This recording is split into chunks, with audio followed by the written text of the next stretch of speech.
Assalamualaikum warahmatullahi wabarakatuh. Alhamdulillah, wassalatu wassalamu ala rasulillah wa ala alihi wa sahbihi ajma'in. Allahumma salli ala Muhammad wa ala ali Muhammad kama sallaita ala Ibrahim wa ala ali Ibrahim wa barik ala Muhammad wa ala ali Muhammad kama barakta ala Ibrahim wa ala ali Ibrahim fil alamin innaka Hamidum Majid.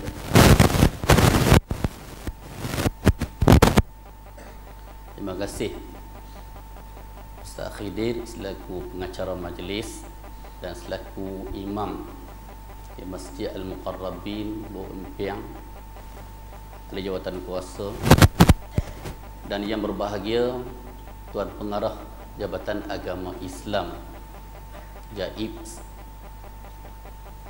yang berbahagia Dr. Haji Hasman, tuan-tuan perempuan muslimin muslimat yang dirahmati Allah sekalian. Pengacara sebut radio klasik, padahal dia tak cerita radio perlih pun kita masuk juga. Muslimin muslimat dirahmati Allah sekalian, InsyaAllah pada malam ini kita akan membicarakan tentang kemerdekaan daripada api neraka. Kalau nak cakap tentang hakikat kemerdekaan, tentang perjuangan pejuang-pejuang yang lalu, kena panggil pakar sejarah lah, kan? Cuma kita boleh faham, kan, sebab kita pernah dijajah, kan, 1511 kita dijajah oleh Portugis, kan, 1641 kita dijajah oleh Belanda, 1824 sampailah kita merdeka 1557 kita dijajah oleh Inggeris, oleh British. Cuma celah-celah tu kita pernah dijajah oleh Jepun pada awal tahun 40-an, kan? Kita kena ingat penjajah yang pertama Portugis, hak menang Euro baru ni, kan? Orang tu, Ustaz, Portugal menang. Kita kata tahniah, Portugal menang. Itu penjajah kita yang pertama. Dia kata betul ke Ustaz?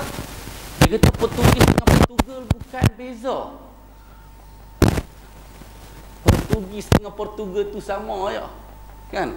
Kalau Ronaldo zaman 15-11 kalau dia ada sama, mungkin dia kapten kapai, kan? Cuma baru ni dia kapten Portugal, hak boleh menang tu.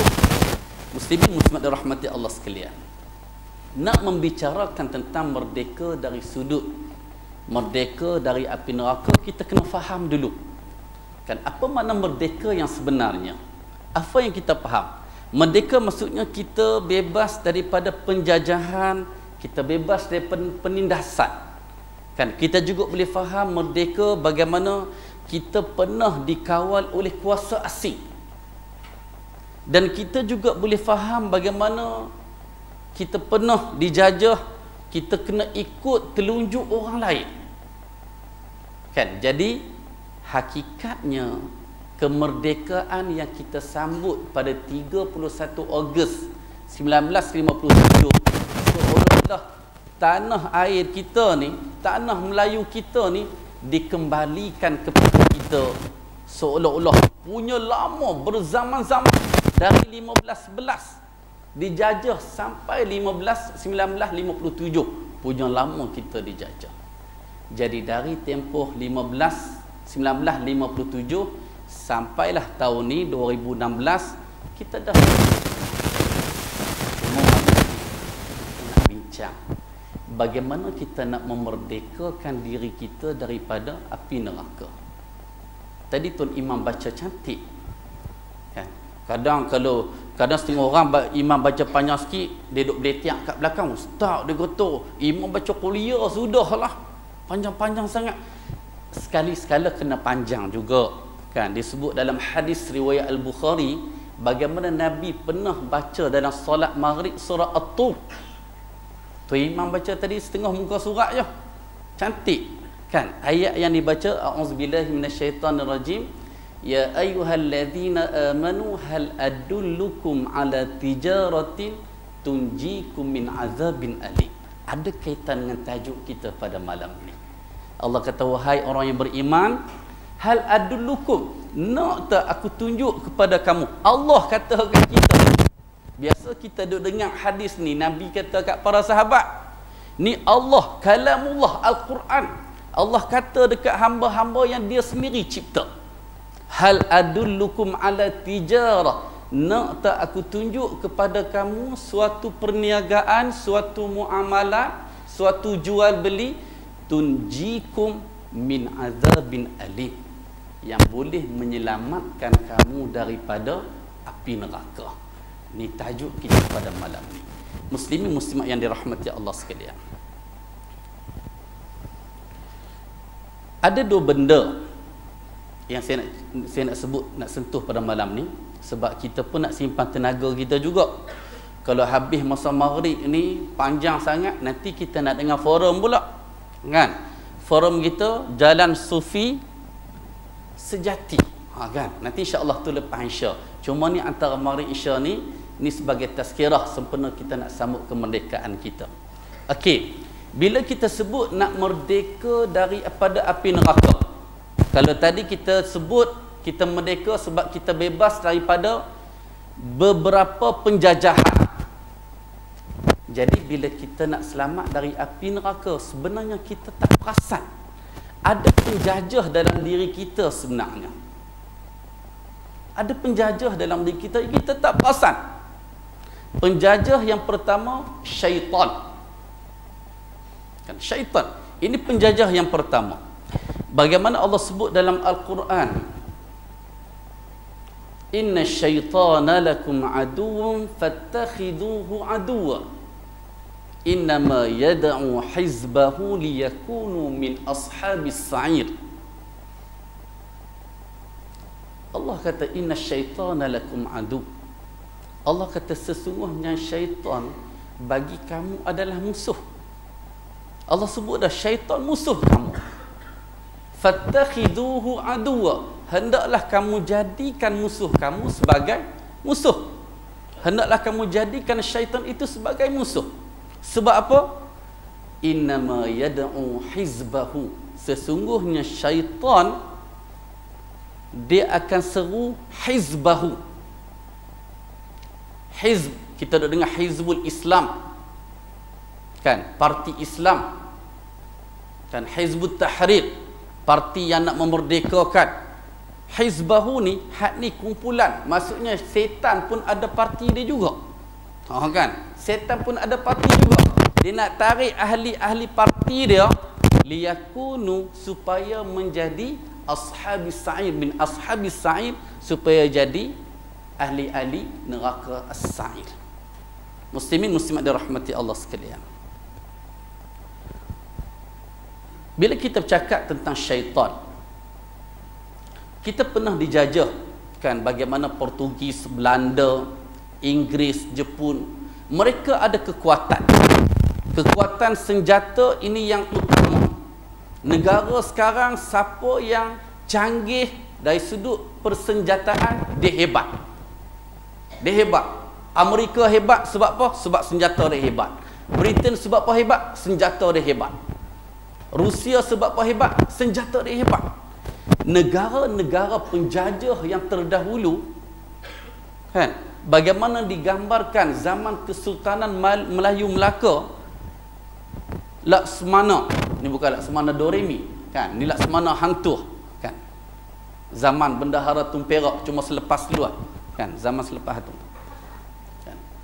Nak cerita bagaimana kekuatan orang Melayu pada ketika tu, setakat keris, setakat pedang, tentera Portugis bawa senjata, bawa meriam, kan. Kita boleh tengok bagaimana meriam yang digunakan untuk serang Melaka dulu diabadikan dekat Kota Famosa. Hebat itu zaman tu, kan, dahsyat. Mati sungguhlah, kalah sungguhlah. Kekuatan itu kekuatan yang boleh nampak. Kekuatan syaitan ini yang masalah kita tak nampak. Kita tak nampak. Kan? Syaitan ni dia sangat memusuhi kita. Kan? Sebab tu Allah sebut dalam surah Al-Hijr, Allah menghikayatkan kata-kata syaitan. Allah kata, qala rabbi bima aghwaytani la uzayyinanna lahum fil ardi wa la ughwiyannahum ajma'in. Syaitan berkata, rabbi bima aghwaytani, wahai Tuhanku, sesungguhnya engkau telah menyesatkan aku, engkau telah menganggap aku sebagai sesat. La uzayyinanna lahum fil ardi, aku akan menghiaskan kepada anak Adam, kepada termasuklah tok wan kita Adam, termasuklah tok nek kita Hawa. La uzayyinanna lahum, aku akan perhiaskan kepada mereka. Kan? Yang syirik nampak macam tauhid, yang bid'ah nampak macam sunnah, yang khurafat nampak macam baik, dihiaskan macam tu. Yang maksiat dihiaskan nampak baik. Bagaimana hebatnya syaitan. Dia berjanji depan Allah Ta'ala, la uzayyinanna lahum fil ardi, aku akan hiaskan kepada mereka. Sebab tu kadang tuan-tuan sekalian, kita tengok sekarang ni, kita tengok orang tak tutup aurat. Bagi orang yang ada iman, dia anggap itu satu jenayah, satu maksiat. Kan? Sebab apa? Sebab berlaku pelanggaran yang Allah tetapkan. Bagi setengah orang, buka aurat itu biasa aja. Kan? Bagi orang yang belajar sunnah, bid'ah itu sesuatu yang dahsyat sebab Nabi tak buat, Nabi larang. Tetapi bagi setengah orang dia anggap nampak okey je. Kan? Nampak ramai je buat. Kan? Setengah orang dengan syirik, anak kecil dipakai benang hitam, pakai tangkai. Dia kata, ustaz apa masalahnya? Yang baca doa ni bukan orang lain, geng-geng ustaz juga. Tu payah kita nak jawab tu. Kan? Jadi dihiaskan oleh syaitan. Dan Allah sebut kepada kita. Syaitan tak boleh nak sebut kat kita. Allah tolong sebut dekat kita. Wala ughwiyannahum ajma'in. Setan kata, sesungguhnya aku akan menyesatkan mereka sama macam aku. Allahu Akbar. Kan? Bila kita tak tahu syaitan hidup ke arah mana, ini yang membahayakan kita ni. Kan? Disebut dalam hadis riwayat Al-Bukhari, Nabi sebut, inna syaitan yajri min ibni Adam majrad. Sesungguhnya syaitan bergerak, berjalan ataupun berada dalam aliran darah anak Adam. Aliran darah, urat saraf kita, kita dikuasai oleh syaitan. Siapa kata? Nabi kata. Cuma ada dalam kitab Ihya Ulumuddin sambungan hadis tu, dan sambungan itu dipertikaikan oleh Syekh Nasiruddin Al-Albani rahimahullah. Ada lafaz perkataan dipanggil hadis mudraj, tambahan kepada hadis yang sahih. Fadayyiqu majariyahu bis-sawmi wal-ju'. Hendaklah kamu sempitkan laluan urat saraf kamu yang menjadi laluan syaitan ini bil-ju', dengan lapar. Orang tahu kata lapar. Kan duk KL 5 tahun terkeluar juga lapar. Kan? Dengan lapar, wasaum dan puasa. Perkataan hujung tu perkataan mudraj, tambahan kepada hadis yang sahih. Dari sudut kesihatan, kalau kita bincang, hadis tu hadis yang dhaif, penghujung itu. Cuma kalau kita bincang bagaimana pakar-pakar pemakanan menyatakan orang yang lapar, orang yang puasa, memang urat dia mengecut. Sebab tu orang yang hampir nak mati, bila doktor nak cari urat nak buat derik tu susah nak jumpa, urat kecut. Dan urat kecut itu juga seolah-olah menutup laluan syaitan untuk nak lalu. Sebab tu tuan-tuan sekalian, kita bila kita puasa kan, bila kita puasa, kita rasa kita boleh kontrol diri kita. Hari tak puasa, kita rasa macam banyak benda duk kacau dalam otak kita.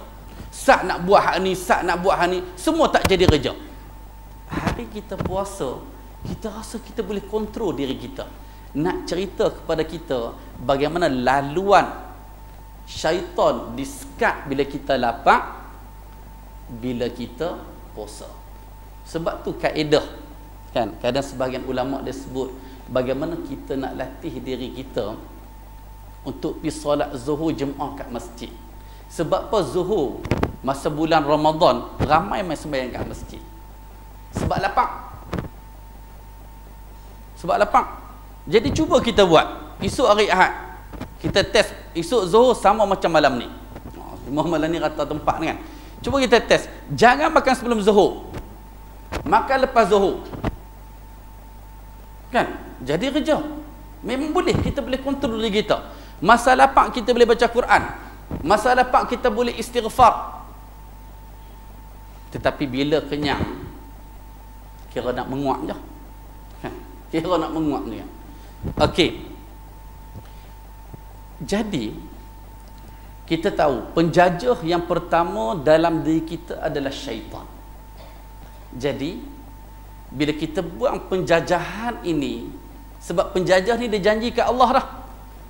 Dia janji kat Allah dah, aku akan sesatkan mereka, aku akan bawa mereka masuk sekali dengan aku dalam neraka.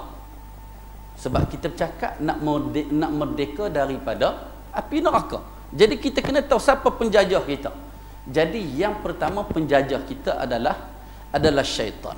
Disebut dalam ayat yang lain bagaimana Allah Subhanahu wa taala berfirman bagaimana syaitan ini punya jahat dia. Kan punya jahat dia disebut dalam surah Al-Hajj ayat 16 dan ayat 17.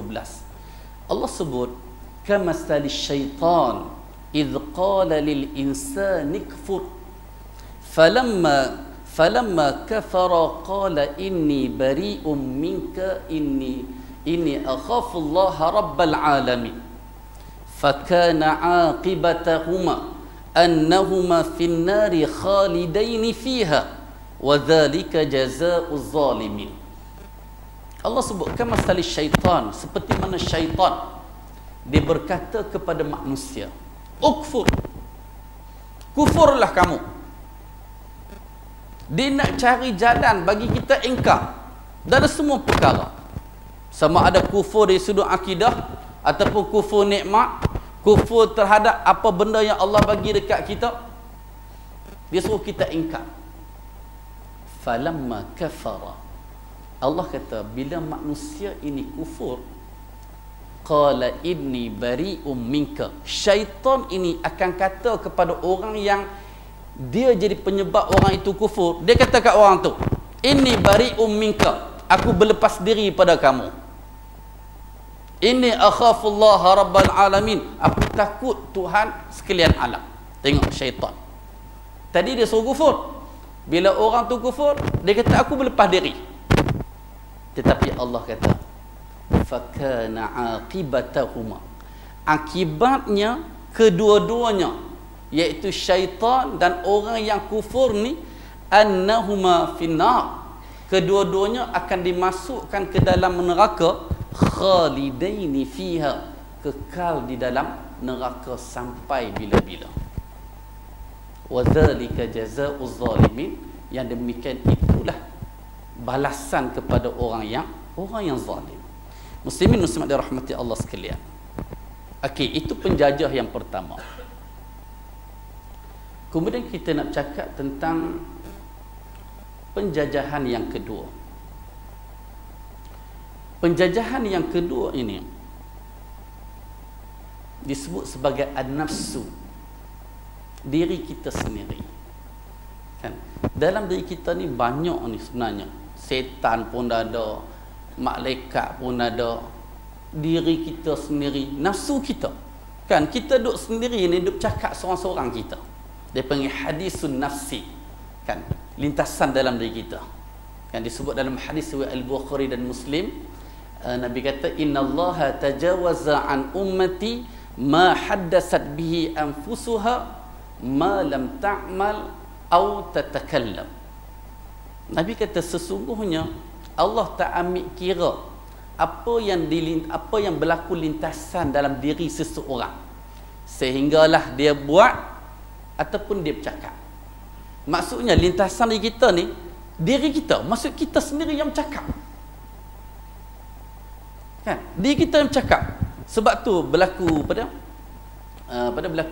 pada zaman Nabi, sebab nuzul. Ini ada cerita dalam kitab Riyadhus Salihin. Kan? Bagaimana berlaku pada zaman Nabi, turun ayat penghujung surah Al-Baqarah. Kan? Lillahi ma fis samawati wa ma fil ard wa in tubdu ma fi anfusikum aw tukhfuhu yuhasibukum bihillah. Kan? Wa in tubdu, ayat tu. Bila sampai kat situ, wa in tubdu ma fi anfusikum, apa yang kamu zahirkan daripada diri kamu, au tukhfuhu, ataupun apa yang kamu sembunyikan, yuhasibukum bihillah, Allah akan ambil kira. Bila turun ayat tu, para sahabat ni takut. Semua pakat jalan ni, pakat bongkok, takut. Sebab apa? Hak mana yang lintasan dalam diri pun Allah ambil kira juga. Lalu pergi jumpa Nabi SAW. Kan pergi jumpa Nabi. Lepas sebutlah, wahai Rasulullah, kami ni kulifna manutiqu minal a'mal. Kami ni telah dibebani dengan amalan-amalan yang kami boleh buat, kami mampu buat. As-salata waz-zakata was-sauma wal-hajja. Kami boleh solat, bayar zakat, puasa, buat haji, kami boleh buat belaka. Tetapi turun ayat tu, wala nutiqu. Bila turun ayat wa in tubdu ma fi anfusikum, kami tak mampu. Sebab apa? Sebab lintasan diri kita ni benda hak tak boleh nak kawal. Nabi tegur para sahabat. Nabi kata, hampa nak jadi macam ahlul kitab ke? Yang duk kata sami'na wa asaina, kami dengar dan kami derhaka. Qulu, Nabi kata, katakan selepas ni, sami'na wa ata'na ghufranaka rabbana wa ilaikal masir. Katakan, sami'na wa ata'na, kami dengar, kami patuh, ghufranaka rabbana, kami memohon keampunanmu wahai Tuhan kami, wa ilaikal masir, dan kepada engkaulah kami dikembalikan. Para sahabat duk ulang ni setiap hari, sami'na wa ata'na ghufranaka rabbana wa ilaikal masir. Turun ayat amanar rasulu bima unzila ilaihi rabbi, ayat 285. Lepas tu barulah turun ayat la yukallifullahu nafsan illa wus'aha. Maksudnya Allah tidak membebankan seseorang melainkan apa yang termampu. Jadi apa yang kita nak faham tentang penjajah yang kedua ni ialah nafsu. Kan dalam surah Yusuf, kan awal juzuk 14, Allah sebut innan nafsa la'ammaratun bisu. Nafsu ni tabiat dia la'ammaratun bisu, dia akan suruh seseorang itu buat jahat. Ni tabiat nafsu. Maksudnya nafsu ni kalau biar seorang-seorang dia tanpa petunjuk Tuhan, tanpa kekuatan daripada Tuhan, dia seolah cenderung kepada kejahatan. Kan? Cenderung kepada kejahatan. Ini tabiat nafsu. Cuma kita yang mendidik nafsu ni. Kan sebab tu berlaku bulan Ramadan baru ni. Kan bila Allah ikat syaitan, sebenarnya nak test nafsu kita ni, bila setan kena ikat, siang hari jadi malaikat kita. Tak makan, tak minum, tak setubuh siang hari, sama macam tabiat malaikat. Kan? Bila ikat maksudnya bila setan kena ikat, kita boleh jadi malaikat. Maksudnya nafsu kita boleh dikontrol. Kan? Nak cerita nafsu kita boleh dikontrol. Bila penjajah yang pertama ni kita boleh kawal, jadi nafsu kita boleh kawal.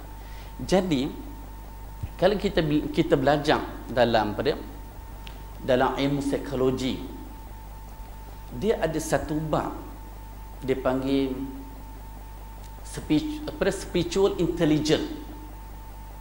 Spiritual intelligence maksudnya kita cerdik dalam bab spiritual, kerohanian. Maksudnya tabiat beragama kita cerdik. Sebab manusia ni kadang-kadang Allah uji dia. Kan accounting intelligence dia dalam bab account, dia tengok cara kira, dia tengok, ni salah ni. Dia tengok sekaligus, dia tahu dah kata salah. Dia tengok duit hari Jumaat RM1.50. Dia kata hari ni rasa Jumaat minggu ni lebih kurang 1,400. Hampir betul. Maksudnya punya hebat bidang dia. Kan engineering, apa dia? Intelligent. Dia jenis bahagian kejuruteraan. Masuk masjid tu dia tengok tu, dia kata, ish, nampak herak sebelah. Dak ni contoh, bukan kata masjid ni. Kan? Nampak macam herak sebelah ni, kan? Maksudnya hebat. Kan? Arkitek intelijen, maksudnya bahagian arkitek tu dia cerdik. Tetapi Allah uji manusia. Kan? Allah uji manusia. Manusia sehebat Firaun, sehebat Haman. Manusia hebat tu. Kan? Qarun, manusia hebat. Kita tengok dunia kita sekarang ni, kan, hebat dalam sesuatu bidang. Kita tengok orang terkaya dunia, hebat dari sudut kalau kita tengok biodata dia, pengajian dia, punya hebat. Tetapi dia pergi sembah hak banyak Tuhan. Kan? Dia boleh pergi sembah Tuhan hak banyak tangan, banyak kepala. Kita kata, ish, hang ni cerdik dah. Oh kan? Hang cerdik dah. Tapi mai ku agama tak cerdik. Kan? Maksudnya kesilapan kat mana? Spiritual intelligence. Maksudnya penilaian agama dia tersilap. Sebab itulah kadang kita ni nak kena dibatasi dengan Al-Quran dan Sunnah. Ini sumber rujukan kita. Kan? Kita hak kenal agama ini pun Nabi boleh bahagikan kepada 73 golongan. 72 masuk neraka, satu yang selamat. Nabi sebut selamat tu siapa? Ma ana alaihi wa ashabi. Siapa-siapa yang sama macam aku dengan para sahabatku.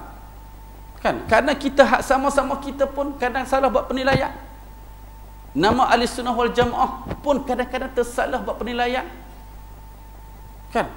Punya susah kadang bidang ni, melainkan dengan taufik daripada Allah Subhanahu wa taala, dengan ilmu. Kan? Sebab itulah kita nak kena belajar. Duduk dekat negeri Darus Sunnah ni patut kita kena belajar lah. Kan? Sebab dengan sunnah je sahaja yang boleh memperkuatkan kekuatan dalam masyarakat kita sebenarnya. Kan? Jadi bila kita bercakap tentang penjajahan yang kedua ni, bagaimana kita tengok bagaimana Allah sebut ada manusia nafsu ni boleh jadi Tuhan. Boleh jadi Tuhan. Bila dia tidak ada kawalan, maksudnya kita tak kontrol nafsu bagi macam kita pegang remote. Kan, duduk depan TV tu, nak tengok nombor 3, tekan nombor 3. Kan, nak tengok 8, 3, 4. Kan, malam ni bola siapa lawan? Kan, pak kita tekan. Tengok HD, kan. Tengok 611. Sebab apa? Sebab cucu nak tengok Astro Ceria. 611. Ultraman gaya, akan contoh kan. Kan, kita yang kontrol. Kita nak tengok Oasis, pak kita tekan. Kita tengok TV1, pak kita tekan. Punya kita boleh kontrol. Kan? Adakah kita macam tu? Kalau kita boleh kontrol macam tu, Allahu Akbar. Duduk dalam masjid, kita boleh kontrol. Aku nak baca Quran sat dalam 2-3 muka, sagi istighfar pula. Kan, lepas tu aku nak berdoa pula, lepas tu aku nak sembahyang sunat pula. Kita kontrol diri kita. Nak sampai tahap ni susah. Hak cakap pun susah nak buat juga. Kan, nak boleh pegang remote tu sebab apa? Channel tu banyak. Kan, channel tu banyak sangat. Kalau hak zaman dulu mula 2 channel je. Hak drama 2 channel, tekan pusing ingat tu je. Sat 1, sat 2 habis. Mai lepas tu 3 pula. Kan, lepas tu mai hak 7 pula, mai hak 8 pula, mai hak 9 pula. Lepas tu mai puluh-puluh tu dan banyak channel tu sabunlah. Kan? Jadi kena kembali kepada spiritual intelligence. Bagaimana kita nak jadi cerdik untuk kontrol nafsu kita. Kalau tak, nafsu kita akan jadi Tuhan. Kan, kadang-kadang orang pelik, ustaz, macam mana nafsu boleh jadi Tuhan?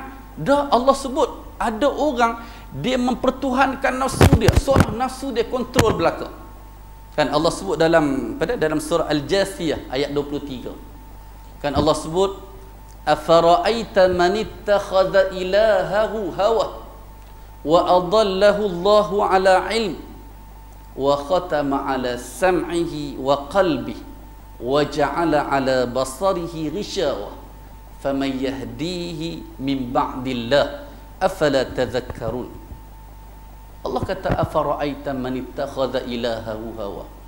Apakah kamu tak tengok ada orang menjadikan nafsu itu sebagai Tuhan dia? Ada manusia jadikan nafsu dia sebagai Tuhan. Bila dia jadikan nafsu dia sebagai Tuhan, Allah kata wa adallahu Allahu ala ilm. Allah menyesatkan atas ilmu. Seolah-olah nak cerita bila orang mempertuhankan nafsu, ada ilmu pada ketika tu tak jadi apa. Kan mungkin kita kata orang PhD bahagian ni, sarjana bahagian ni, hebat dah. Kan sebab tu kadang-kadang kita kesian bila orang bidang dia pakar bidang dia, tetapi bila tak belajar agama, kita kesian. Sebab agama inilah yang kontrol semua bidang sebenarnya. Tetapi manusia ni kadang-kadang dia ada fanatik dia. Bila dia hebat bidang dia, dia rasa bidang lain tu jadi macam dia buat macam itulah kan, maksudnya dia buat tak tahu. Kan dia tak rasa dia lemah bahagian tu. Kan sebenarnya agama inilah yang mencerdikkan kita sebenarnya. Sebab manusia disesatkan dengan nafsu, dan bila nafsu dah kontrol dia sesat walaupun dengan ilmu.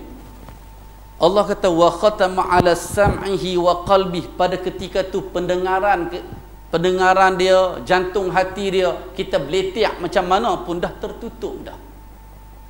Wa ja'ala ala basarihi ghishawah. Dan dalam pandangan dia ada penutup. Faman yahdihi min ba'dillah. Allah kata adakah siapa-siapa yang boleh bagi petunjuk kat dia selepas Allah? Maksud tak ada siapa dah. Sebab tu kadang kita nak didik diri kita ni mula dengan kita kawal nafsu kita. Di samping kita ada ilmu.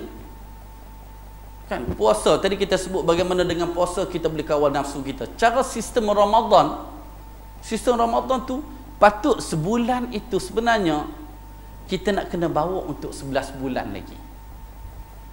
Kan tetapi tak, kadang kita tengok kan sebahagian orang bulan Ramadan je, main bulan Syawal.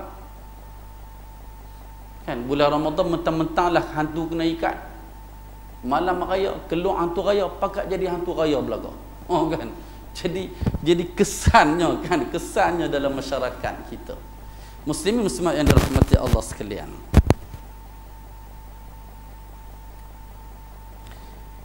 Kemudian secara kesimpulannya kita nak tengok bagaimana nafsu ni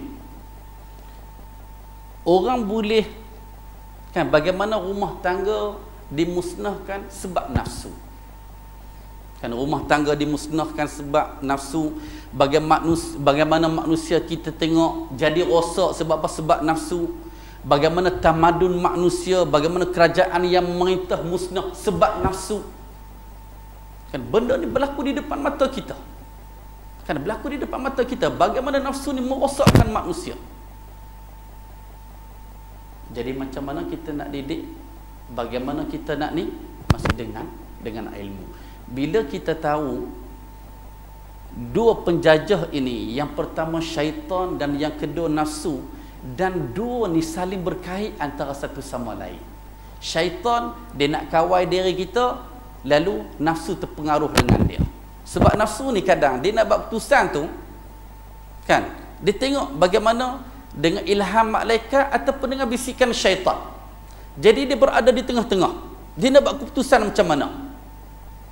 Kan kalau dia baca Quran, dia baca sunnah Nabi, belajar sunnah Nabi apa semua, dia akan berat kepada ilham malaikat. Maksud dia boleh kontrol. Pada ketika itulah sampai satu tahap dia boleh pegang remote control.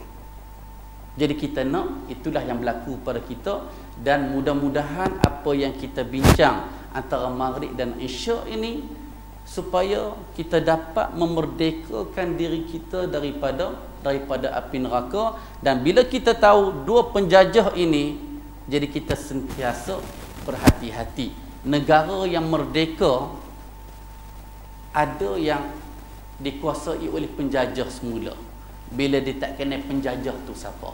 Begitu juga kita, bagaimana kita nak menjaya menyelamatkan diri kita dengan kita duk baca hari baca dah Rabbana atina fid dunya hasanah wa fil akhirati hasanah wa qina azabannar. Duk minta dah nak dunia, nak kebaikan dunia, nak kebaikan akhirat, minta Allah jauhkan daripada api neraka, minta dah. Kan kita minta bagaimana Nabi sebut dalam hadis Imam Muslim, sahabat cerita Nabi lepas solat Nabi akan pusing ke sebelah kanan saf. Lalu Nabi baca Rabbi qini azabaka yauma tub'asu ibaduk. Ya Allah, ya Tuhanku, selamatkan aku daripada azab pada hari manusia dibangkitkan.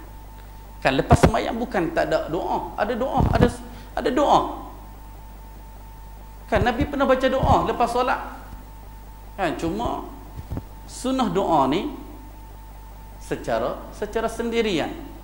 Kan maksudnya bukan bermakna bila kita kata tak ada doa jemaah ni kita pun tak buat terus. Tak, maksudnya kita boleh berdoa secara sendirian.